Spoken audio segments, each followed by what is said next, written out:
There's a recipe your grandmother never wrote down, not because she forgot, but because she thought you'd always be there to learn it. And then one day, she was gone, and so was the recipe. That's happening right now, all across America. Dishes that fed families through the Depression, through 2 world wars, through winters so cold the only warmth came from the kitchen. They're disappearing, but not today. Today, I'm saving 30 of them.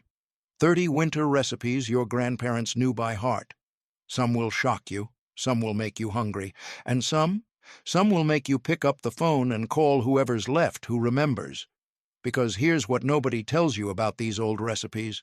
They weren't just food, they were survival, they were love, they were the taste of a world that knew how to make something from nothing. 1.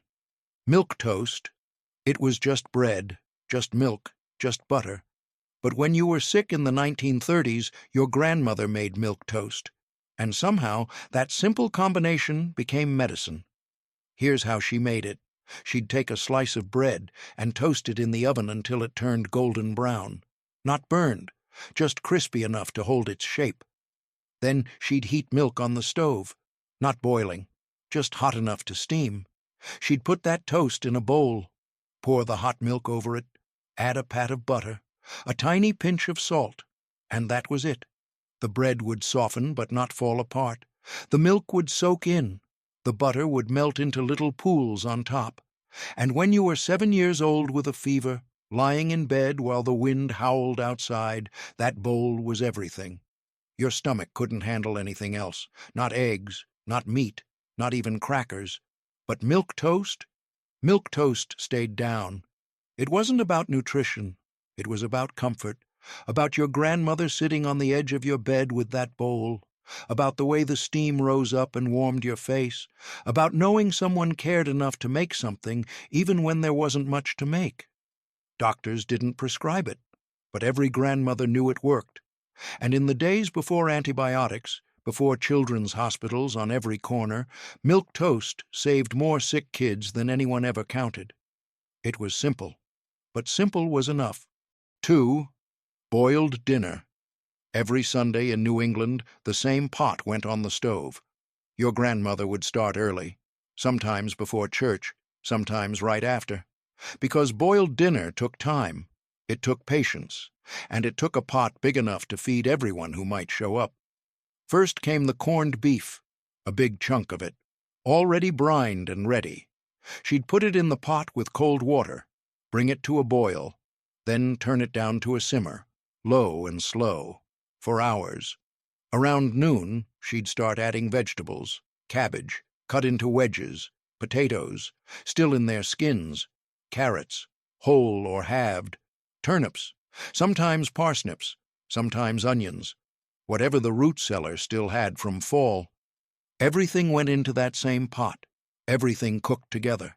The beef flavor soaked into the vegetables, the vegetable sweetness mellowed the salt, and by 3 o'clock, the whole house smelled like Sunday.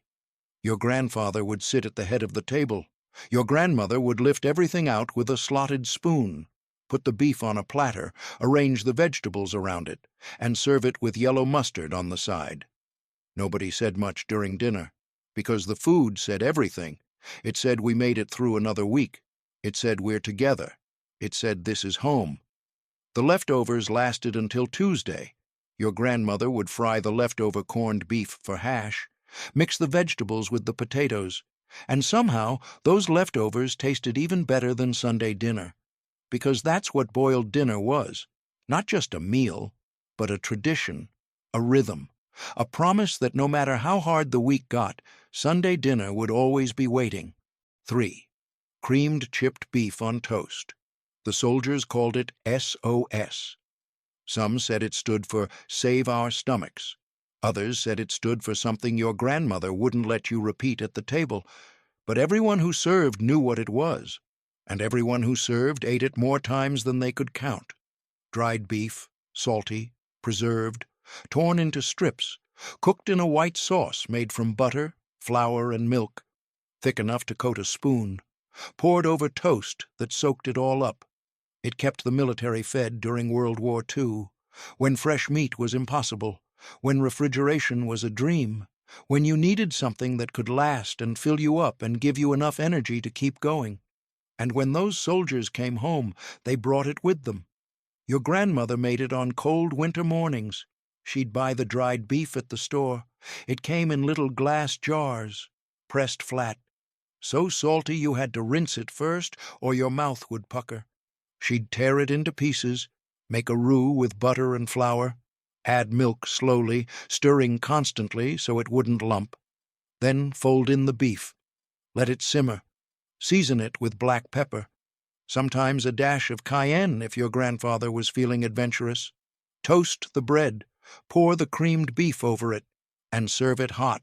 The beef was salty, the gravy was rich, the toast soaked up every drop, and somehow it tasted like survival, like making do, like getting through another day when things were hard. Your grandfather never talked much about the war, but when your grandmother made SOS, he'd eat 2 plates, and for just a moment you could see him remember.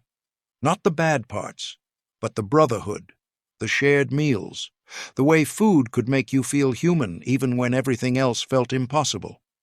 That's what creamed chipped beef was, a taste of history, a reminder that sometimes the simplest food carries the heaviest memories.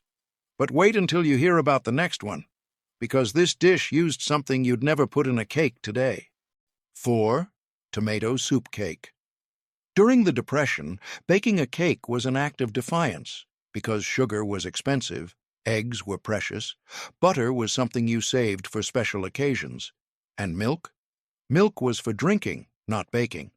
But your great-grandmother still wanted to celebrate birthdays, still wanted Christmas to feel special, still wanted her kids to taste something sweet, even when there was nothing sweet about their lives. So she opened a can of Campbell's tomato soup. It sounds insane now. Tomato soup in a cake. But back then it was genius.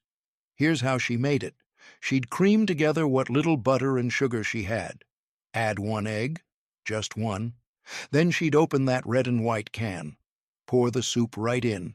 Condensed, thick, tomatoey. She'd add flour, baking soda, cinnamon, cloves, nutmeg. All those warm winter spices that made your house smell like Christmas, even when Christmas was just another cold day. Mix it all together. Pour it into a greased pan. Bake it until a toothpick came out clean. And somehow, impossibly, it worked. The soup made the cake incredibly moist. The spices covered up any tomato flavor. The sugar, even though there wasn't much, concentrated into sweetness. And when it came out of the oven, you'd never know there was soup in there. Your great-grandmother would frost it if she had enough sugar. If not, she'd dust it with a little powdered sugar, or serve it plain, and her kids would eat it like it was the finest cake in the world. Because it was. Not because of what was in it, but because of what it meant. It meant their mother loved them enough to be creative, to take something ordinary and make it extraordinary, to find a way to celebrate even when there was nothing to celebrate with. That's what Depression cooking was, not just recipes, but love in the face of impossible odds. And that tomato soup cake? It tasted like hope. 5. Scrapple. In Pennsylvania Dutch country, they had a saying, "Use everything but the squeal," and they meant it. After butchering a pig, your great-grandmother wouldn't waste a single piece. The hams got cured, the bacon got smoked, the ribs got roasted, the fat got rendered into lard. And everything else? Everything else became scrapple. The heart, the liver, the head meat, the tongue, all the parts that didn't have another purpose. She'd simmer them for hours until the meat fell apart. Pick out the bones, chop everything fine. Then she'd add cornmeal, lots of it. Stir it into the broth until it became thick and porridge-like. Season it with sage, black pepper, thyme, sometimes a little clove. Pour it into loaf pans. Let it cool overnight until it set firm. The next morning she'd slice it thick, about 1/2 inch. Fry it in a cast-iron skillet until both sides were crispy and dark brown. Almost burned, but not quite. And that's what your grandfather ate for breakfast. Scrapple tasted like pork and corn and spices all pressed together. The outside was crunchy, the inside was soft, almost creamy. And when you put it next to eggs and fried potatoes, it was the kind of breakfast that kept you working all day. People today hear organ meat loaf and make faces, but your grandparents didn't have that luxury. They couldn't afford to be picky. They couldn't afford to waste. And honestly, Scrapple was good, really good, especially on a February morning when the sun wasn't up yet and the barn needed tending and you needed something that would stick with you. It was poverty food that didn't taste like poverty. It was resourcefulness turned into tradition, and it was proof that people who knew hunger also knew flavor. 6. Lard fried potatoes. Before Crisco, before Wesson oil, before anyone said the word cholesterol at the dinner table, there was lard. Your grandmother kept a can of it next to the stove, white, solid at room temperature, rendered from pork fat.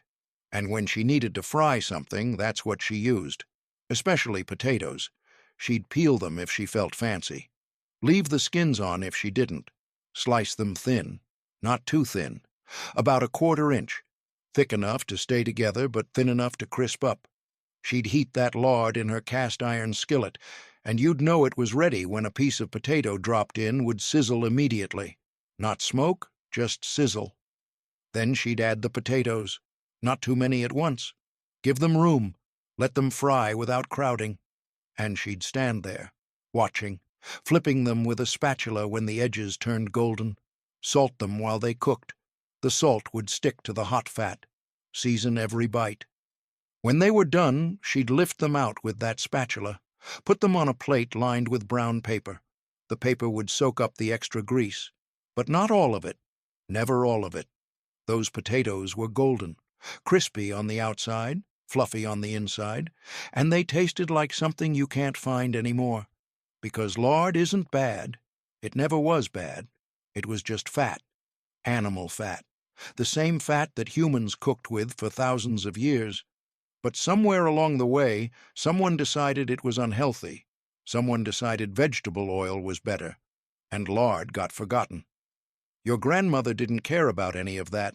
She just knew that lard-fried potatoes tasted right, tasted like home, tasted like winter mornings when the windows fogged up and the kitchen was the only warm room in the house. And she was right. 7. Liver and onions. Wednesday night. Every single Wednesday night. Your grandfather would sigh, your siblings would groan, but your grandmother would fry that liver anyway, because it was cheap, cheaper than any other meat at the butcher. And because it had iron, more iron than anything else, and because your grandmother read in a magazine that growing kids needed iron. So Wednesday became liver night. She'd slice onions first, thick rings, fry them in butter until they were soft and sweet and golden. Take them out, set them aside. Then she'd take the liver. Beef liver, usually. Sometimes calf liver if it was on sale. Slice it thin, dust it with flour, season it with salt and pepper. Into the same pan it went. The pan that still had butter and onion flavor. Hot, but not too hot, because liver overcooks fast, and overcooked liver turns into shoe leather. She'd fry it maybe 3 minutes per side, just until it wasn't pink in the middle. Any longer and it would get tough, get bitter, get that taste that made kids hide pieces in their napkins. Then she'd make gravy from the drippings. Flour, milk, stir until it thickened. Pour it over the liver. Top it with those onions. Serve it with mashed potatoes so you could mix everything together, and pray your kids would eat it without complaining. The thing is, liver has a flavor, a strong flavor, kind of metallic, kind of organy. The onions helped. The gravy helped more, but you could still taste it. Your grandfather would eat his whole plate without complaint, because he grew up during the Depression. He ate things that made liver look fancy. You and your siblings would eat enough to avoid trouble, push it around, mix it with the potatoes, drink a lot of milk to wash it down. But here's the strange thing. Years later, after your grandmother was gone, you'd remember those Wednesday nights, and you wouldn't remember the taste. You'd remember the routine, the ritual, the way your family sat together every single week. And maybe that's what liver and onions was really about. Not nutrition, not thrift, but the simple fact that families showed up, even for the meals they didn't love. 8. Prune whip. Your grandmother wanted to serve something elegant, something that looked like she tried, like she cared, like she knew how to entertain even though money was tight and the pantry was nearly empty. So she made prune whip. It sounds terrible now. Prunes aren't exactly glamorous, but in the 1940s, prune whip was fancy. It showed up in ladies' magazines, in church cookbooks, at bridge club luncheons. Here's how she made it. She'd stew prunes until they were soft, drain them, mash them until they were smooth, let them cool completely. Then she'd separate eggs, beat the whites until they formed stiff peaks, fold in a little sugar, and then, carefully, fold in those mashed prunes. The result was light, fluffy, almost mousse-like. She'd spoon it into fancy glasses, chill it, serve it with a dollop of whipped cream if she had it, and it looked impressive. It looked like something from a restaurant, even though it was just prunes and egg whites. The taste? Well, it tasted like prunes. There was no hiding that, but the texture made it feel special, feel deliberate, feel like dessert instead of just stewed fruit. Your grandmother would serve it at holiday dinners, at ladies' luncheons, anytime she wanted to feel like things were normal even when they weren't. Because that's what food did back then. It wasn't just fuel, it was performance. It was maintaining dignity. It was saying, we may not have much, but we still know how to set a proper table. Prune whip was proof that elegance wasn't about money. It was about effort, about presentation, about making the best of what you had. And sometimes that was more valuable than the fanciest dessert money could buy. 9. Baked bean sandwiches. Saturday was cleaning day. Your grandmother would be up early, washing clothes in the wringer washer, hanging them on the line if it wasn't too cold, scrubbing floors, beating rugs, changing sheets.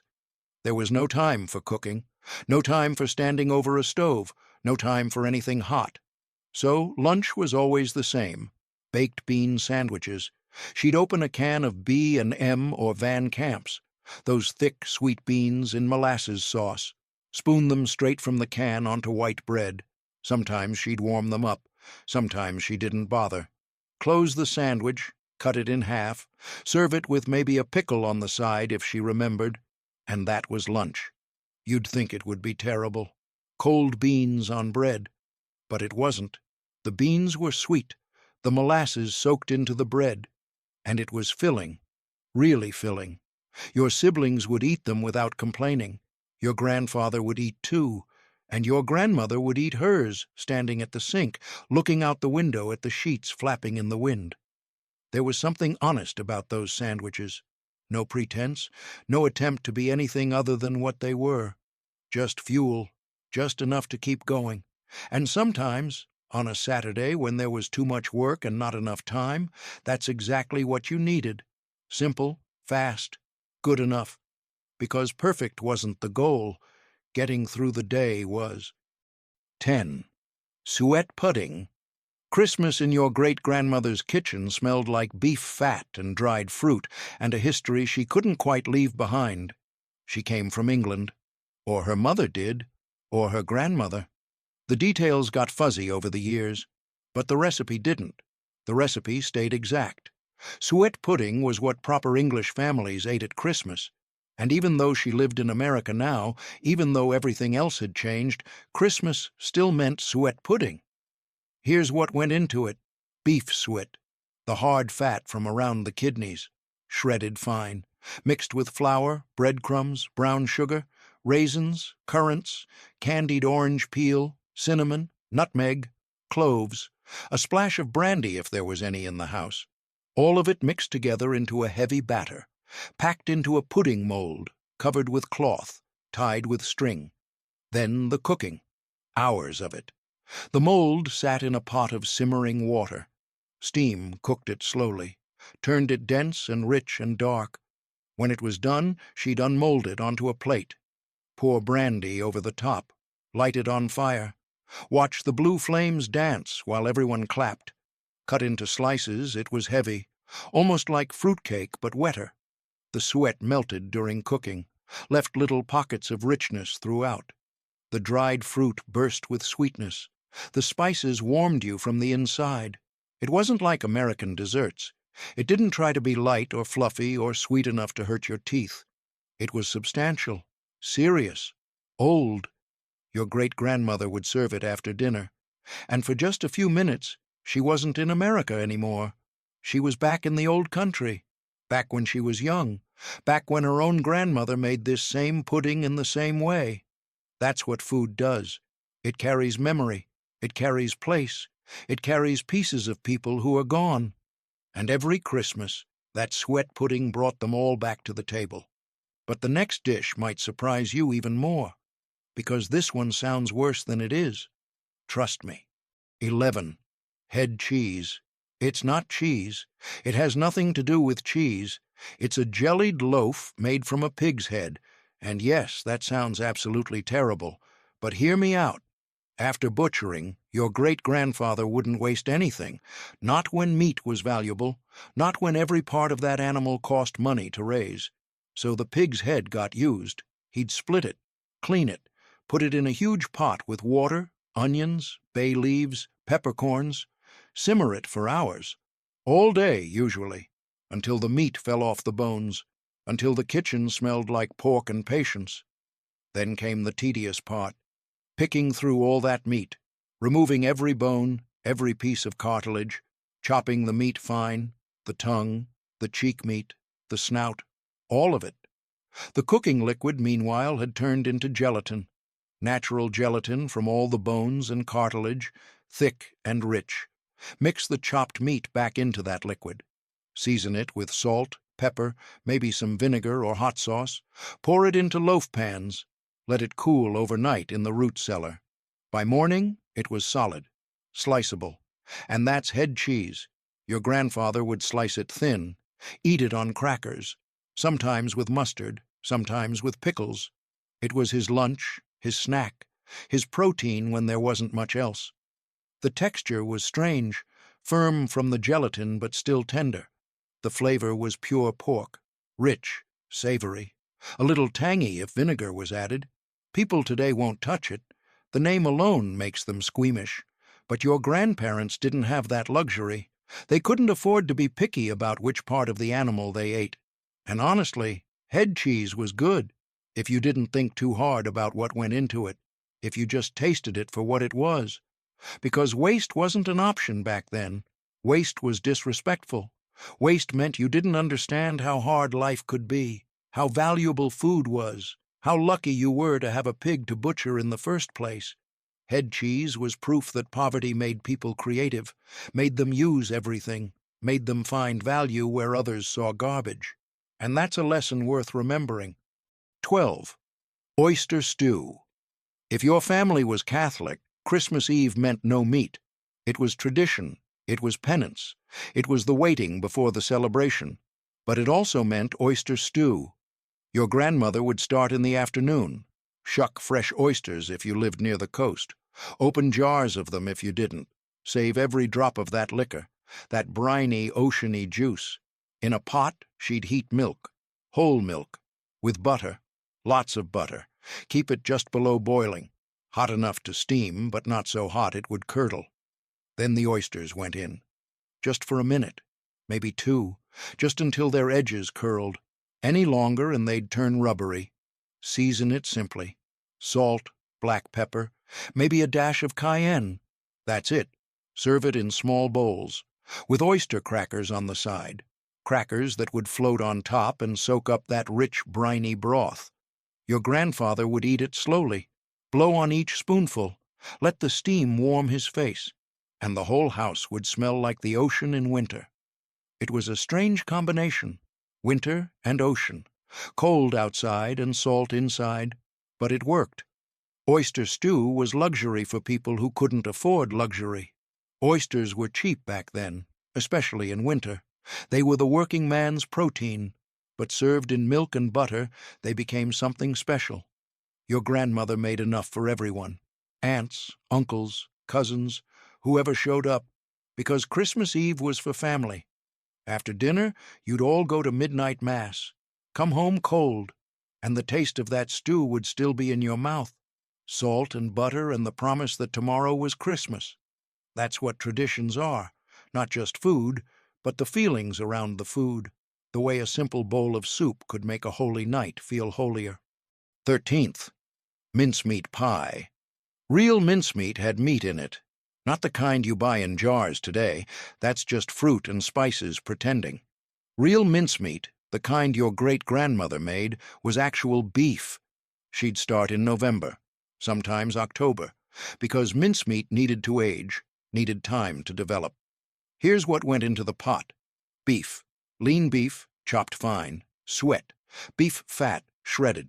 Apples, raisins, currants, brown sugar, molasses, cider, brandy, lots of brandy, spices, all the Christmas spices, cinnamon, cloves, nutmeg, allspice.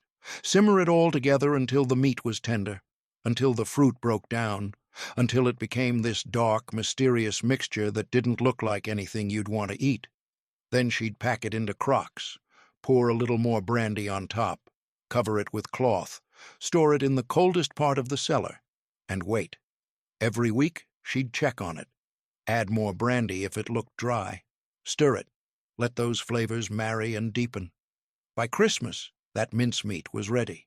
She'd make pies, lots of them, roll out dough, fill it with that dark, spiced mixture, bake it until the crust was golden and the filling bubbled through the vents. Cut a slice, serve it warm, maybe with hard sauce or cream, and it tasted like Christmas, like history, like something you couldn't quite name but recognized anyway. The meat wasn't obvious. It just added richness. The fruit was sweet, but not too sweet. The brandy cut through. The spices warmed you from the inside out. Mincemeat pie was old world, brought over from England, from a time when mixing meat and fruit wasn't strange. Your grandmother made it every year. Even when people started saying it was weird, she made it right, because some traditions are worth keeping, even when they don't make sense anymore. 14. Salt pork and gravy. In Appalachia, breakfast meant calories, real calories, the kind that stuck with you when you were working outside in the cold, when you were chopping wood, hauling water, tending animals. And nothing gave you calories like salt pork and gravy. Your great-grandmother would start with a slab of salt pork, not bacon, salt pork, fattier, saltier, preserved. It came from a barrel in the cellar, packed in salt, kept all winter without refrigeration. She'd slice it thick, fry it in a cast-iron skillet over the wood stove, let it render out its fat, let it get crispy on the edges. The salt would crystallize on the surface, glisten. When it was done, she'd take out the pork, leave all that fat in the pan, and make gravy. Flour into the hot fat, stir it fast so it wouldn't burn, let it turn golden. That's the roux. That's where the flavor lives. Then milk, slowly, stirring constantly. The flour would thicken the milk, turn it into gravy, white gravy, country gravy, the kind that could hide anything you put under it. Season it with black pepper, lots of it. The salt from the pork was already enough. Pour that gravy over biscuits, over fried potatoes, over anything that needed covering, and eat the salt pork on the side. Crispy, salty, so rich it almost hurt. That was breakfast. That's what kept mountain families working from sunrise to sunset, through winter, through hardship, through times when breakfast was the only meal you could count on. It wasn't healthy by today's standards.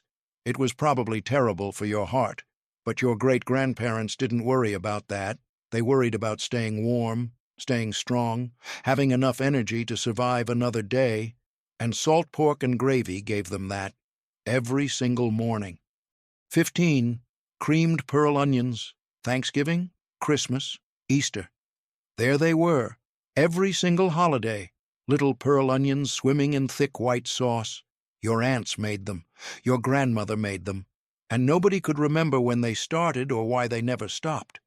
Here's how they made them. Buy pearl onions, those tiny white ones about the size of a marble. Blanch them in boiling water. Peel off the papery skins. It took forever. Your fingers would smell like onions for days. Make a white sauce, butter, flour, milk, stir until thick. Season with salt, white pepper, maybe a pinch of nutmeg. Add the onions. Simmer until tender. Not mushy, just tender. Pour it all into a casserole dish. Bake it until it bubbled. Some families topped it with breadcrumbs. Some left it plain. Serve it alongside the turkey, or the ham, or whatever was the centerpiece that year. And every kid at the table would push them around their plate. Because who wants cooked onions? Who wants something that looks like eyeballs in white goo? But your grandfather would eat them. Every time. He'd take a big spoonful, put them next to his mashed potatoes, and eat them like they were the best thing on the table. "They're good," he'd say. "You kids don't know what you're missing." And maybe he was right. Maybe creamed pearl onions were an acquired taste. Maybe you had to grow up during the Depression to appreciate vegetables that weren't wasted, that were treated with care. Or maybe he just liked them because they reminded him of his own grandmother, his own holidays when food was scarce and every dish was precious. Either way, those onions showed up every year, because that's what tradition is, doing something not because it makes sense, but because it's what we've always done. 16. Persimmon pudding. In late fall, your grandmother would walk out to the woods behind the house. She'd bring a basket, and her eyes would scan the bare trees until she found what she was looking for. Persimmon trees. Most of the year, persimmons were terrible. Bite into one before the first hard frost, and your mouth would pucker so tight you couldn't talk. The tannins would coat your tongue. But after the frost, after the freeze, something magical happened. The tannins broke down. The fruit turned sweet, soft, almost jammy. And that's when your grandmother would harvest them. She'd gather enough to fill her basket, bring them home, mash them through a strainer to remove the seeds and skins, and she'd have this beautiful orange pulp, pure persimmon. Into that pulp went flour, sugar, eggs, buttermilk, baking soda, cinnamon, nutmeg, vanilla, all mixed together into a thick batter. Pour it into a greased pan. Bake it slow, low heat, for over an hour, until the top cracked and the edges pulled away from the pan. The result was dense, dark, almost like a cross between pudding and cake, sticky, sweet, with a flavor you couldn't quite place unless you'd had persimmons before. She'd serve it warm, sometimes with whipped cream, sometimes with a hard sauce made from butter and sugar and brandy. And in the middle of winter, when the ground was frozen and the trees were bare, that persimmon pudding tasted like autumn, like memory, like the woods behind the house on a clear November day. It was wild food, foraged food, free food, the kind that made people feel connected to the land, to the seasons. Your grandmother made it every year. From the persimmons she gathered herself, and every year it tasted like home. 17. Hot milk cake. Every church potluck had one. You'd walk into the fellowship hall, see tables lined with casseroles and salads and pies, and somewhere, always, there'd be a hot milk cake. Your grandmother made hers on a glass plate, covered it with aluminum foil, carried it carefully so the frosting wouldn't smudge. Hot milk cake was simple, but it was also perfect. The kind of cake that made people ask for the recipe, the kind that disappeared first. Here's what made it special: scalded milk, heated until it just started to steam, not boiling, just hot, mixed into the batter while still hot. That hot milk did something to the texture, made it fine, tender, almost silky, not dense like pound cake, not fluffy like white cake, something in between, something better. The recipe was basic: eggs, sugar, flour, baking powder, butter, vanilla, and that hot milk. Mixed just right, not overmixed, just until combined, baked in a 9 by 13 pan, the kind everyone had, the kind that fit perfectly on the church table. When it came out, she'd let it cool, then frost it, sometimes with chocolate, sometimes with caramel, sometimes with simple buttercream. Cut into squares, it was unassuming, plain, but take a bite and you'd understand. It was moist without being wet, sweet without being cloying, simple without being boring, and it lasted, didn't dry out, didn't get crumbly. That's why the church ladies loved it, why they made it for every potluck, every funeral, every celebration, because hot milk cake was reliable, was crowd-pleasing, was comfort food that felt like home. Your grandmother's hot milk cake wasn't just dessert, it was her way of showing up, of contributing, of being part of something bigger than herself. And maybe that's what all these old recipes really are, not just food, but ways of connecting, ways of showing love, ways of saying, I was here, I mattered, I fed people. 18. Pork cake. Yes, pork. In a cake. Let that sink in for a minute. Your great-great-grandmother made pork cake in the 1800s, when breakfast needed to be portable, filling, and last all day without refrigeration. It wasn't dessert, it was sustenance. Here's what went into it. Ground pork, fresh pork, cooked first, then mixed with flour, molasses, brown sugar, raisins, spices, cinnamon, cloves, nutmeg, baking soda, coffee, sometimes buttermilk. All of it came together into a thick, heavy batter, the kind you'd have to scrape out of the bowl with a spatula, baked in a loaf pan, low and slow, until it was firm and dark and smelled like Christmas and breakfast at the same time. The result was dense, really dense. The pork made it savory, the molasses made it sweet, the spices tied it all together, and the texture was somewhere between meatloaf and gingerbread. You'd slice it thick, wrap a piece in a cloth, put it in your pocket, and take it with you.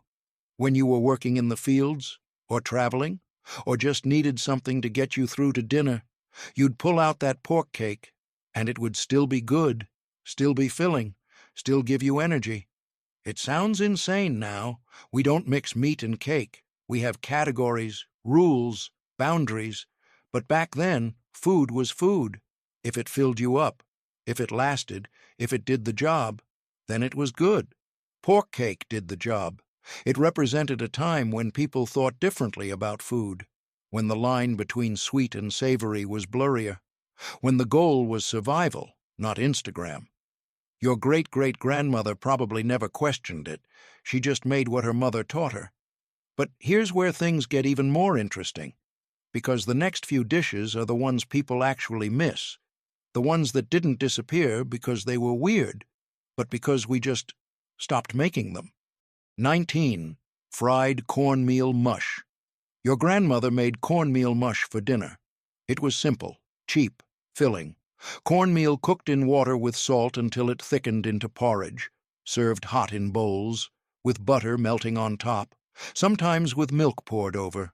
It was warm, it was sustenance, and it got your family through the night. But the magic happened the next morning, because your grandmother always made extra, on purpose. She'd pour the leftover mush into a loaf pan, smooth the top, let it cool overnight on the counter. By morning it was solid, firm, sliceable. She'd turn it out onto a cutting board, slice it about half an inch thick, and fry those slices in butter or bacon grease in her cast-iron skillet. The outside would get crispy, golden brown, almost crunchy. The inside stayed soft, creamy, warm. Serve it with syrup, or honey, or just eat it plain with eggs and bacon. However you had it, fried cornmeal mush was better than the original. Better than most things, honestly. It was the kind of food that made leftovers exciting. That made you hope there'd be extra. That turned yesterday's dinner into today's treat. The texture was perfect. That contrast between crispy and soft, between the caramelized edges and the tender center. It was like polenta, but better, like pancakes, but heartier. And it was free. Well, almost free, because you were eating leftovers, because cornmeal was cheap, because nothing was wasted. Your grandfather would eat 3 or 4 slices, drench them in syrup, and barely talk because he was too busy eating. That's what fried cornmeal mush was. Not fancy, not complicated, just good, really, really good. And it's a shame nobody makes it anymore, because sometimes the best breakfast is the one you didn't plan for, the one that turned making do into something worth waking up for. 20. Chicken and dumplings. Not the fluffy kind, not the kind that look like biscuits. The slick kind.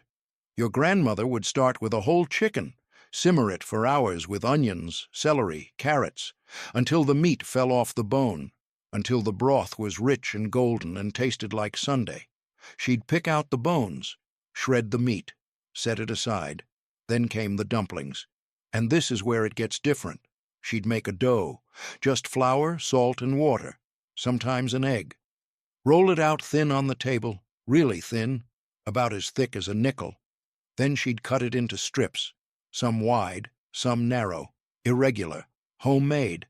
Drop those strips into the simmering broth, one at a time. Let them cook. And here's the magic. As they cooked, they released starch, thickened the broth, made it silky, rich, almost gravy-like. And the dumplings themselves? They weren't fluffy, they were slippery, slick. That's why they called them that. They'd slide around in the broth, coat your spoon, and when you bit into them, they were tender, but with a slight chew, like really good pasta, but different, better. Add the chicken back in, season with black pepper, maybe some fresh parsley if it was summer. Serve it in bowls, deep bowls, with a ladle, and watch your family eat in silence because they were too busy enjoying it to talk. The kitchen would steam up, the windows would fog, and the whole house would smell like comfort. This was Sunday dinner in the South, in Appalachia, in any place where people knew that the best food takes time, takes patience. Slick dumplings weren't quick. You couldn't make them from a can. But they were worth it. Every minute, every bit of flour on the table, because some food is meant to be slow, meant to taste like someone cared enough to do it right. 21. Brown bread. In Boston, Saturday night meant baked beans and brown bread. Not baked bread. Steamed bread. Your grandmother would make it in a coffee can, an actual coffee can, cleaned out, greased, filled with a thick batter. The batter was dark, made from rye flour, cornmeal, whole wheat flour, molasses, lots of molasses. It made the batter sweet and dark and smelled like fall.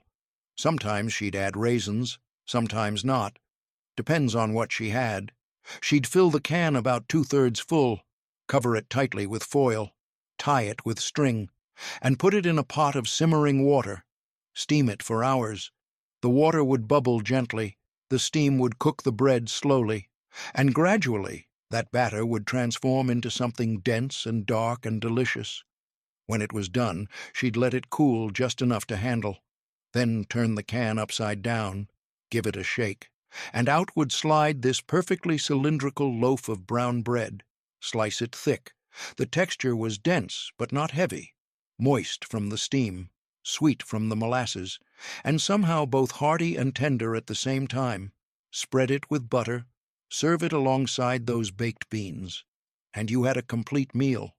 This was working-class Boston food, immigrant food. Irish and Italian and Portuguese families all made versions of it, because it was cheap, because it filled you up, because on a Saturday night after a long week you didn't want a fuss.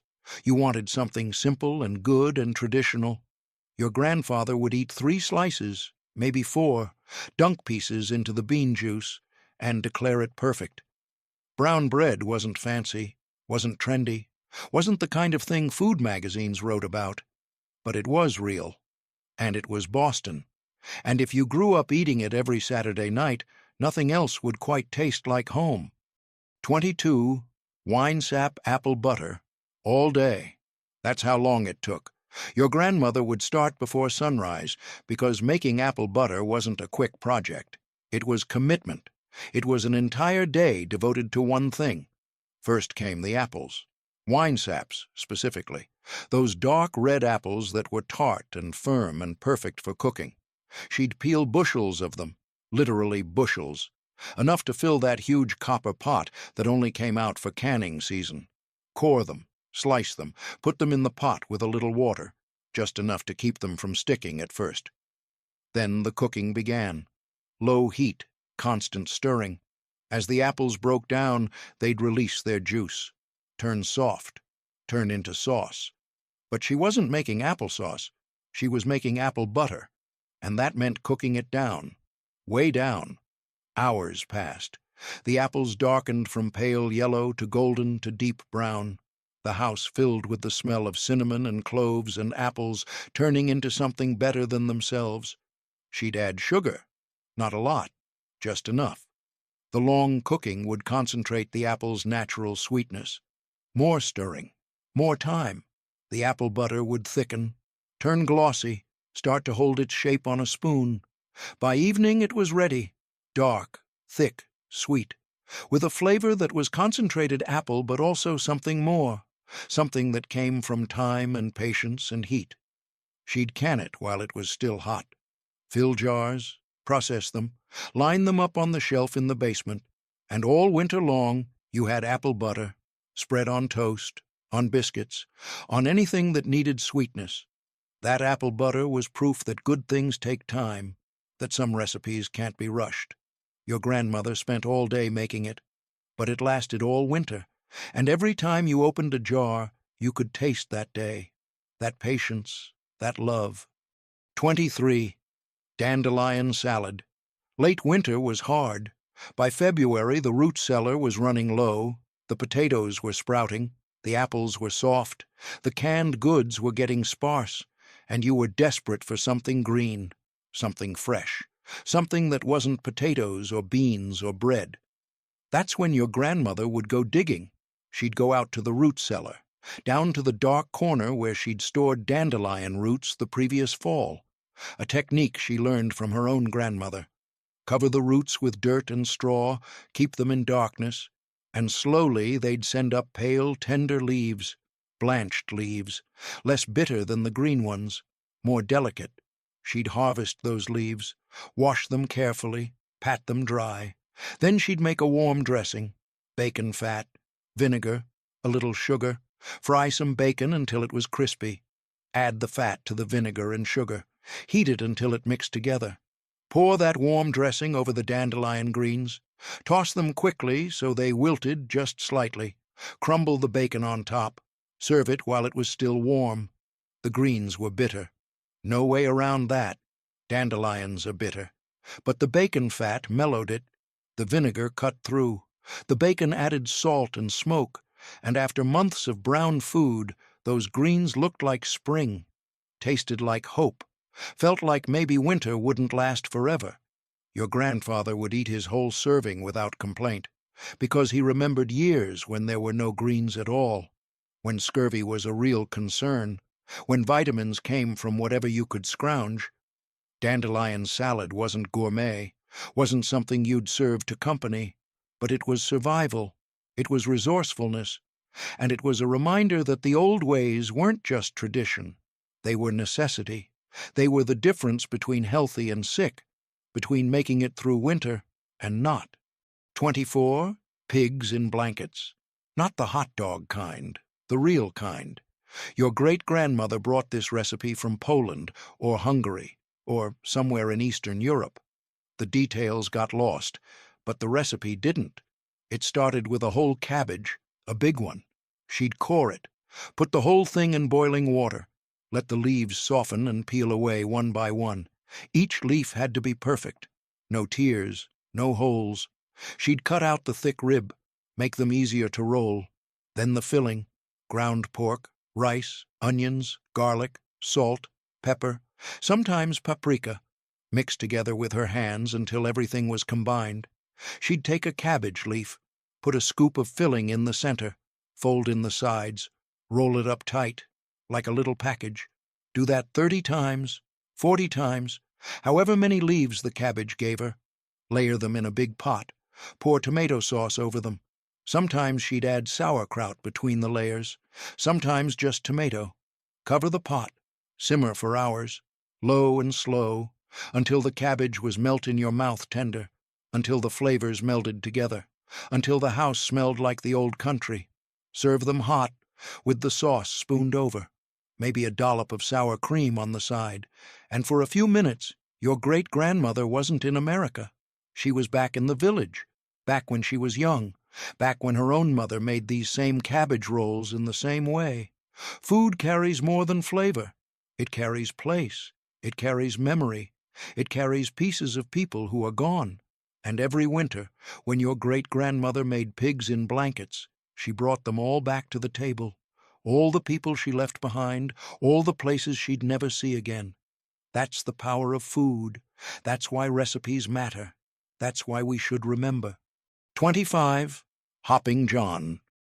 New Year's Day in the South meant one thing: black-eyed peas and rice, cooked together with pork, seasoned with tradition and superstition. Your grandmother would start early, because Hopping John needed to be the first thing you ate in the new year. Before breakfast, before anything else, black-eyed peas, soaked overnight, drained, put in a pot with ham hocks or salt pork or bacon, whatever pork she had. Simmer them until tender. Add rice. Let it cook until the rice was done and had soaked up all that porky, bean-flavored liquid. Season it with onions, garlic, bay leaves, a little cayenne if your grandfather liked heat. Serve it in bowls. Make sure everyone ate at least one bite, because if you didn't eat Hopping John on New Year's Day, you wouldn't have good luck all year. That's what they said. That's what everyone believed, and nobody wanted to test it. The peas represented coins, money. The greens on the side represented dollars, and eating them together meant prosperity. Was it true? Did it work? Who knows? But your grandmother wasn't taking any chances. She made Hopping John every year, and every year your family ate it, even the kids who didn't like peas, even the ones who complained, because it wasn't about whether you liked it. It was about respect, about tradition, about understanding that some things are bigger than your personal preferences. And honestly, Hopping John was good, savory, filling, comforting, the kind of food that warmed you up and made you feel ready for whatever the new year brought. Your grandfather would eat 2 bowls, pat his stomach, and say, "That should do it. We're going to have a good year." And you know what? Usually you did, not because of the peas, but because families who ate together, who followed traditions together, they tended to stick together. And that's better than any luck a recipe could bring. 26. Chess pie, sugar, eggs, butter, cornmeal, vinegar. That's it. That's chess pie. Your grandmother could make it with her eyes closed, because those ingredients were always there, always in the pantry, always reliable.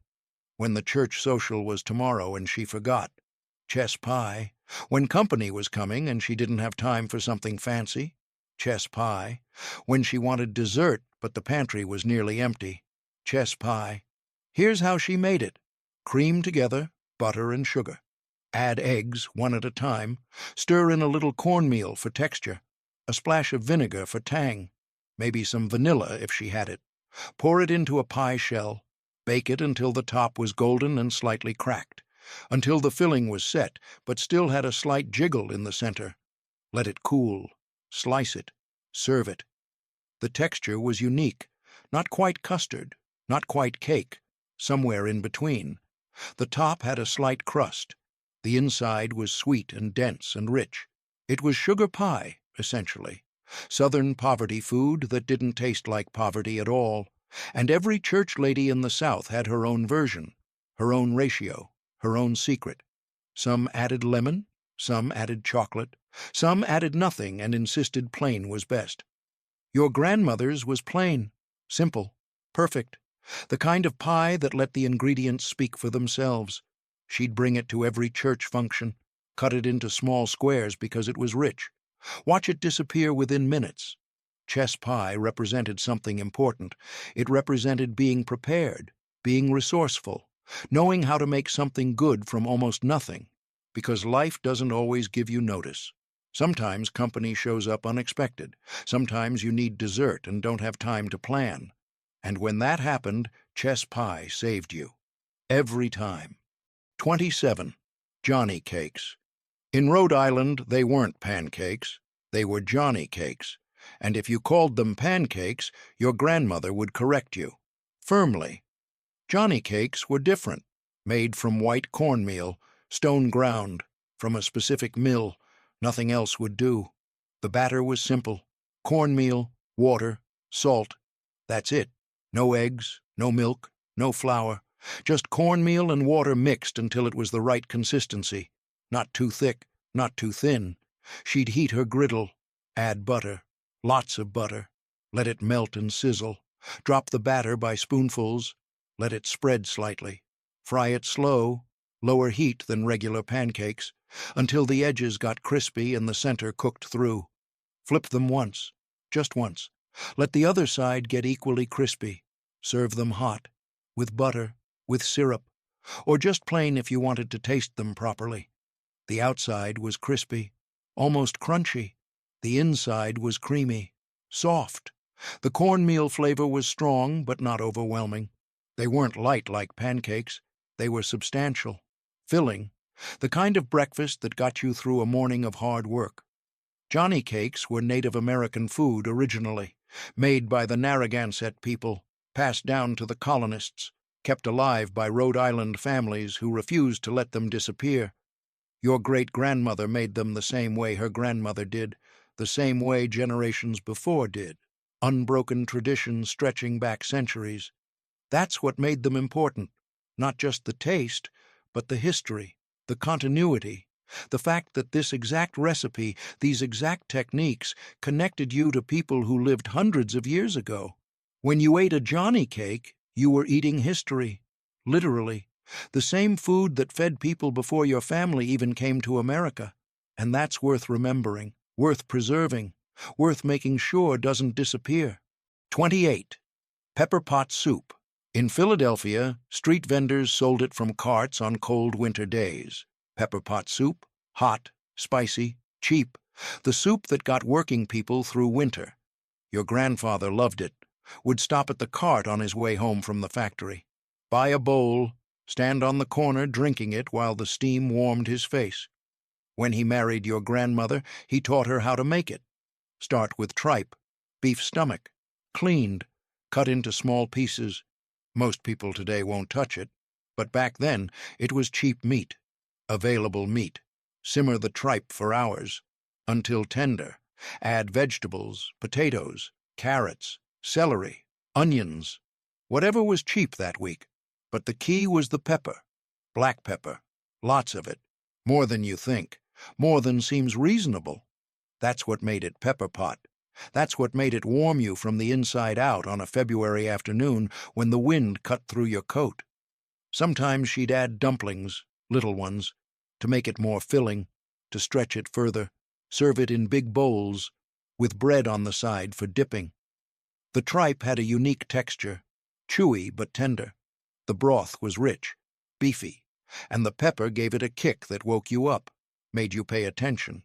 It was street food, working-class food, the kind of soup that cost pennies and gave you enough energy to finish your shift. Your grandfather would eat it and remember. Remember standing on that corner. Remember coming home tired. Remember how that soup made everything a little better. Pepper pot soup was more than food. It was the taste of hard work, of survival, of a city that fed its workers whatever they needed to keep going. And when your grandmother made it, she was making more than soup. She was making memory, making connection, making sure your grandfather felt at home. 29. Ambrosia salad. Okay, this one's weird, but in the 1960s your grandmother thought it was fancy. Ambrosia salad, mandarin oranges, pineapple chunks, shredded coconut, mini marshmallows, all mixed together with Cool Whip or sour cream or sometimes mayonnaise. Yes, mayonnaise, in a fruit salad. The 1960s were a strange time. She'd make it in a crystal bowl, the fancy one that lived in the china cabinet, because ambrosia was special, was for holidays. Mix everything together the night before. Let it sit in the fridge so the flavors melded. The marshmallows would soften. The coconut would soak up the juice. Serve it as a side dish, next to the ham, next to the turkey, like it was a vegetable. And people loved it. Your aunts would compliment it. Your uncles would take seconds. Your cousins would fight over who got the last scoop. Because it was sweet. It was different. It was unlike anything else on the table. Today, we look at ambrosia salad and laugh. It's the punchline of weird stuff people ate in the past. But your grandmother didn't think it was weird. She thought it was elegant, thought it was modern, thought serving something with Cool Whip and marshmallows meant she was keeping up with the times.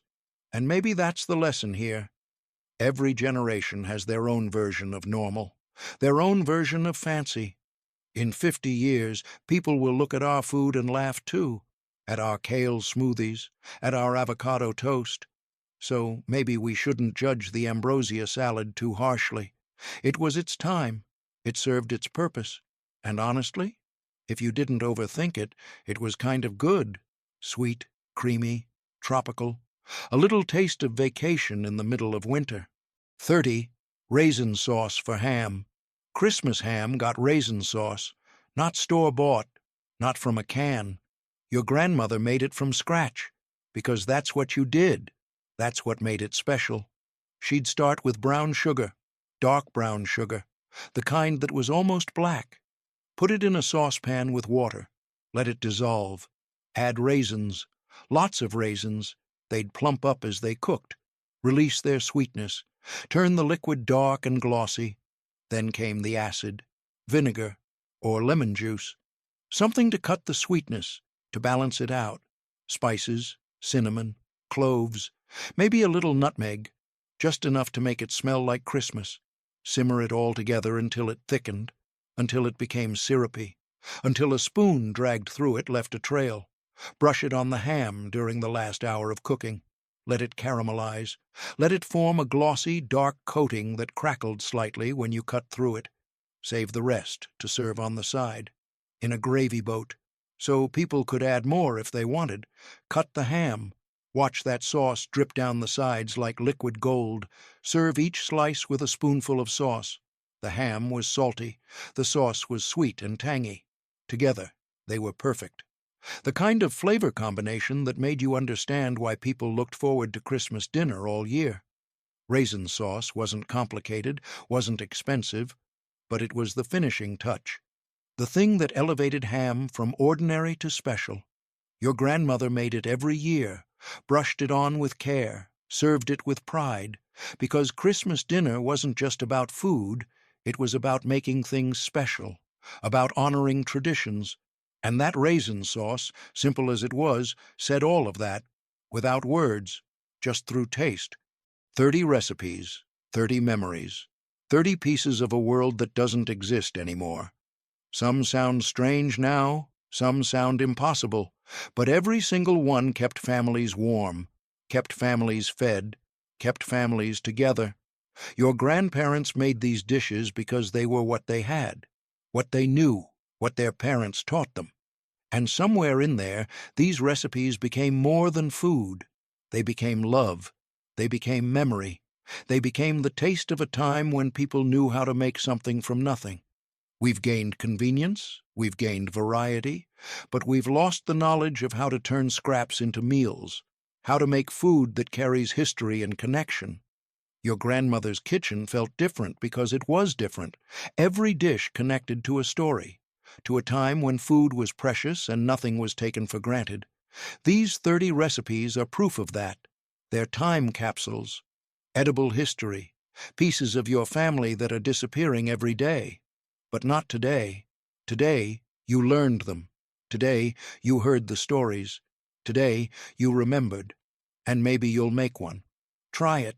See if you can taste what your grandparents tasted, because that's how traditions survive, by doing them, by keeping them alive, by passing them on.